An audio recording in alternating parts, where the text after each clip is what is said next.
Danielson, who joins us now to preview this SEC championship game. Gary, you've seen Georgia many times firsthand this season. Are they the best team in the country in your mind heading into December?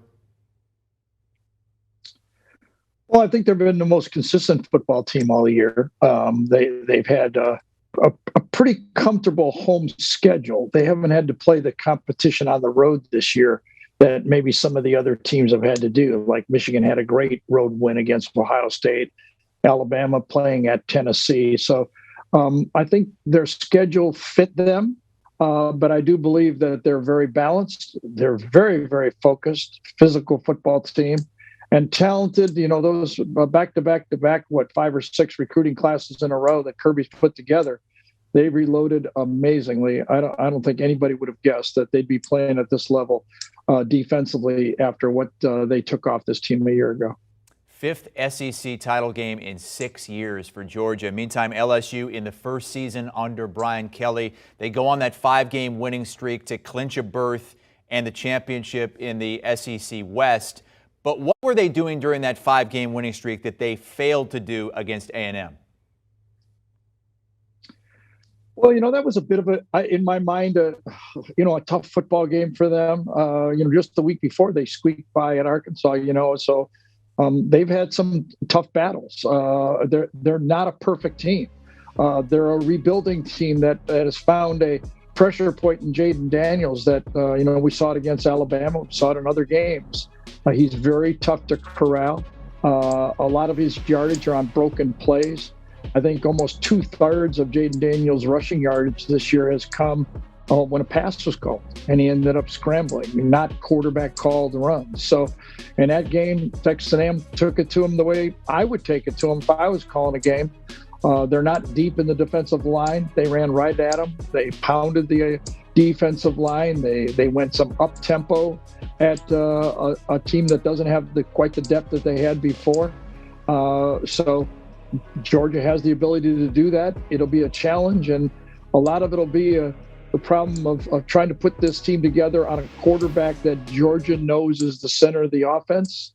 Can they stop him? We'll find out. But Jaden Daniels has to have an A football game in this football game for LSU. And hopefully he's feeling better by Saturday with that ankle injury in a walking boot earlier on this week. Georgia, on the other side, allowing the least quarterback pressure of any Power 5 team. But when Stetson Bennett is pressured, he has had some issues. How does LSU get to him and make him uncomfortable? Yeah, it's going to be a challenge because, the way that Georgia right now is dealing their offense. I mean, I don't want to go too far back, but it's like watching the old Joe Gibbs offense in Washington, counter Trey. They come at you 6 different ways to run their counter. Their offensive line has become very physical. And then with their 2 tight ends, they almost have 7 offensive linemen in the game, very physical running backs. So it's hard to pressure them because when they throw the ball, they're throwing it off of quick play action, quick slants, and then they go the deep ball, keeping in an extra tight end and a running back all their running backs are good in pass protection. So they basically block with 7 blockers for Stetson. So Todd Munson's done a great job with this offense. They have not, again, played from behind a lot, which means it's hard to pressure Stetson Bennett. Now, Stetson has gotten a lot of credit this year, deservedly so. This has been more of a team built around the Georgia offense, controlling the ball, the big plays from their tight ends. But they've never really had to play behind 13 points and come back and drop back a lot. So I guess that would be the game plan of LSU. Try to get ahead and force Georgia into a game where they have to drop back and pass and not use all those play action passes. And that's when Perkins would really be a tough for this Georgia team to handle. He's tough for anybody to handle, one of the elite players we have in this conference. At 25 years old, Stetson Bennett would become the oldest quarterback to win an SEC championship. I know many Georgia fans. I just visited the Appalachian Mountains with a bunch of Georgia fans a couple of weeks ago, and they feel like he still is the weak link on the team, the thing that could keep them from winning it all. Why do so many continue to doubt him despite what we've seen this season and despite what we saw last year in the playoff? I don't know. That would be news to me. Here's what I'll say about Stetson. He's the perfect quarterback for what Georgia is trying to do. He's very heady. He's a veteran. He can get you out of bad plays with his feet. His football team believes in him. And I know this would sound funny to a lot of people, but I don't think Hendon Hooker, who's had a great year, would fit the Georgia offense just like Stetson Bennett would not fit the Tennessee offense. It's just a different strategic way to use your quarterback, and I think it's a perfect spot. Listen, as Kirby Smart has said a number of times, we tried everything we could to keep Stetson from being our quarterback. He just overwhelmed us with his play in practice and in the game. And when you've got the other 21 guys that play on the field believing that the quarterback is the guy for them, that's a very powerful equation for any team. Georgia, obviously the heavy favorite here, favored by 17.5 points. Many expecting Georgia to roll in this game. What kind of game do you expect to see on Saturday afternoon? I think both teams, well, let me start with Georgia. I think Georgia will start to try to establish the run early and pound on this LSU team and then look for the big plays from there. I think it'll be the opposite with LSU. I think we'll see more downfield shots. You look at Jaden Daniels' interception mark this year. What does he have, 3? He's not been, he's been very careful with the ball. I think they'll throw more deep shots against Georgia.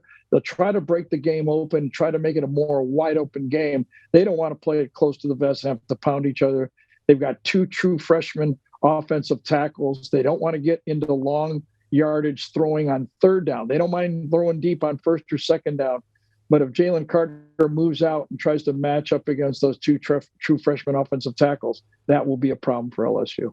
Gary Danielson going to be calling this one for us on CBS with Brad Nessler and Jenny Dell on the sideline. We look forward to the call Saturday afternoon. Game kicks at 4 o'clock Eastern Time. CBS's coverage begins at 3 Eastern with the drive to Atlanta, followed at 3:30 by College Football Today, and then the game at 4 Eastern. Up next, the Cover 3 talks and be in position to pounce if USC and or TCU falls this weekend. The team in the best position is Ohio State, with Alabama right behind and ranked just ahead of a Tennessee team that beat them this season. Let's talk CFP and SEC championship game with Chip Patterson and Barrett Sallee. First things first, let's get a pick for the SEC championship game, which is only relevant for seeding since Georgia's clearly already in. They're favored by 17.5 over LSU. The total is 51, Chip. So I'm going to say that LSU can keep it within this number. And I think that a lot of that is going to have to do with 2 things. Number one, I think that LSU's defense is going to be able to provide some good resistance to Georgia's rushing attack. A superstar like Harold Perkins, who we've seen get better and better throughout the season, he might be able to be a real difference maker against Stetson Bennett, maybe be able to contend with some of those dynamic tight ends. Athleticism, talent, that LSU defense, I think, is going to be able to be there, make life a little bit difficult for Georgia offensively. But then on the other side of the football, I think that it's going to be very, very difficult for this Tigers team to score against Georgia. The only path that I see is, number one, Jaden Daniels just having one of the games of his life, and I'm not sure if he's in a position right now where he can do that. But I do think that this LSU wide receiver room is one of the best groups of wide receivers that they have faced all season. So ultimately, I've got 31-17 as my score. That is LSU just inside the number, and that is under the total. Both defenses lead the way. Yeah, Chip, I love that score. I love your thought process, and I agree with you 100%. Take LSU, take the points. Now, I think this game's going to be a lot like the Georgia-Tennessee game, where Georgia controls it throughout.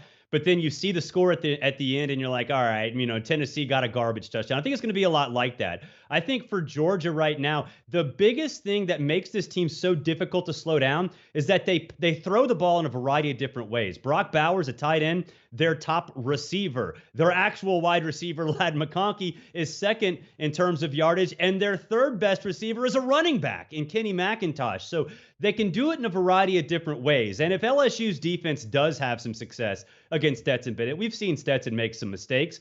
They just throttle down. They just slow everything down. They attack in a different way. Todd Monken does a great job of that. So I think Georgia gets the job done. And look, I think Georgia has bigger fish to fry. They know that. The defense is going to slow down that LSU offense. I don't think Jaden Daniels is going to be 100%. That's a problem as well. So they're not going to be intimidated by what LSU can do offensively. So they're not going to get too creative. They're going to be pretty vanilla offensively. They're going to control it throughout. But LSU will keep it within that number, even if that includes a garbage touchdown. All right, both on LSU to cover that 17.5. Now, looking at the college football playoff, Georgia is favored to win it all at -160. Michigan, the second best odds at +280. Barrett, is Georgia your pick, or are you going for some value? I'm going to go with some value. I'm going to take the USC Trojans to win the national championship right now. Best player in college football in Caleb Williams. We're not supposed to reveal our Heisman votes, but he's the best player in college football, so you can read between the lines there. But if you're telling me plus 1,200, that to me is a steal because offense drives the bus and USC has a ton of it. And look, I know there's a thing called turnover luck and you don't necessarily want to rely on that, but USC's been doing that all year and it's worked. And at some point, your identity just becomes an opportunistic defense. And that's exactly what this USC defense does. And they don't necessarily need a bunch of turnovers because their offense can essentially score at will. So to me, I think USC will win the national championship. I think the toughest part of this actually is if USC is the number 4 seed and Georgia's the number 1 seed, they're going to have to go to the Peach Bowl and beat the Bulldogs. That would be, in my mind, much harder than whatever they get in the national championship game. And that is one piece of why I'm just saying, you know, whatever, I'll lay it. I will pay it because I think that the juice is worth the squeeze. So I've got Georgia winning it all right now. I put into my handicapping the consideration of the layoff and the way that Kirby Smart and this huge Georgia defensive staff that did such a good job last year being able to scout and prepare for both Michigan in the semifinals and then Bryce Young and Alabama in the championship game.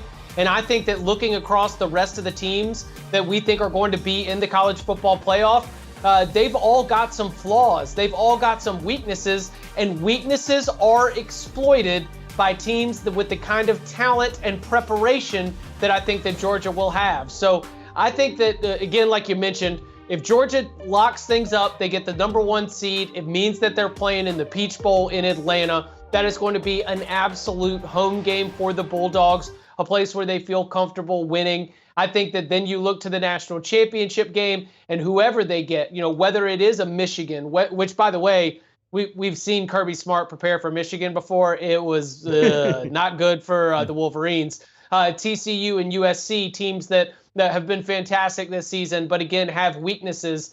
It is Georgia and the preparation process that has me thinking that the Bulldogs are going to go back-to-back as national champs. Georgia is in win or lose this week. They're ranked number 1, just like they were last season, heading into this game at 12-0. They ended up losing the SEC championship game last season, but winning it all. Let's go to potential chaos scenarios here. Ohio State is ranked ahead of Alabama. So Jerry Palm, our college football playoff insider, says that Alabama is effectively eliminated. Are you buying, Chip, that Bama is dead no matter what happens in the Pac-12 or Big 12 championship games? Bama is out. Bama should be out. The best win for the Alabama Crimson Tide is a 1-point win against the number 20 team in the college football playoff rankings. There's no top 10 wins. There's no top 15 wins. There is a win against the number 20 team in the college football playoff rankings. They did not win their division. They are not going to be playing for a conference championship. Alabama's strength is being Alabama. So I look at this and I say that without a doubt, Alabama is done. We were asked to create chaos scenarios that would get Alabama in. So here's how it goes. Purdue beats Michigan and what is the and, Chris? Michigan shutters its football program and declines an invitation to even play in the postseason because Michigan, in my opinion, is in no matter what, along with Georgia. And while I think that TCU should be in no matter what, I understand that there is a possibility they could drop all the way out if it is a lopsided result. But I'll tell you what, the team that does not deserve a spot in that top 4 is the team that does not have a top 15 win to its name. Alabama does not have a path. 100%, Chip. And I'll tell you, Michigan shuttering its program is one way. I think the other way is TCU losing 222-0. I'm talking about Cumberland College versus Georgia Tech style. Otherwise, TCU, in my mind, should be in regardless because they've already beaten everybody on their schedule. If they play themselves into a rematch in which they lose, it's hard to beat the same team twice in one season. I don't think the committee is going to punish them for that. And they sort of alluded to that last night on the broadcast and also on the teleconference. Now, if USC loses, okay, fine. But Ohio State's not going to play. I think one thing that really offended a lot of people in college football yesterday when Boo Corrigan spoke about the rankings is that Ohio State and Alabama aren't necessarily locked into their position. Well, why? What's going to change? If LSU beats Georgia, does Alabama's loss to LSU somehow look better? I mean, okay, I don't think that's a big deal. I think to me, the more offensive part of it is why is Tennessee behind Alabama? Tennessee should have much more of a shot than Alabama. Tennessee beat Alabama.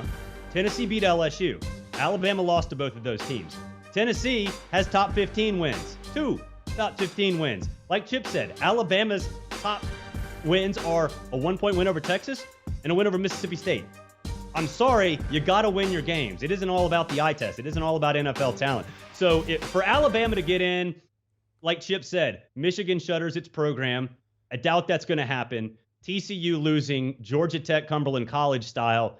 Doubt that happens as well. So I don't see a path, and Chip's right. There should not be a path for Alabama. All right, so the only team outside looking in with a shot is the Ohio State Buckeyes, according to you guys and according to Jerry Palm. So that means that that Pac-12 championship Friday night might help determine whether or not we have drama come Saturday and Sunday. Chip Patterson, Barrett Sallee with us.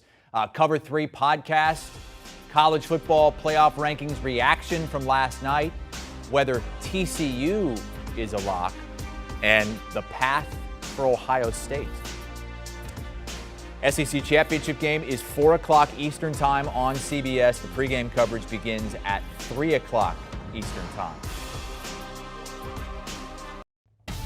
We're still buzzing about getting out of the group stage, but now the focus at the... Do you want a sports network that delivers everything that matters about the game? The highlights, the picks, the instant analysis, no yelling, no fake debates, no politics. Hit the subscribe button and never miss a moment.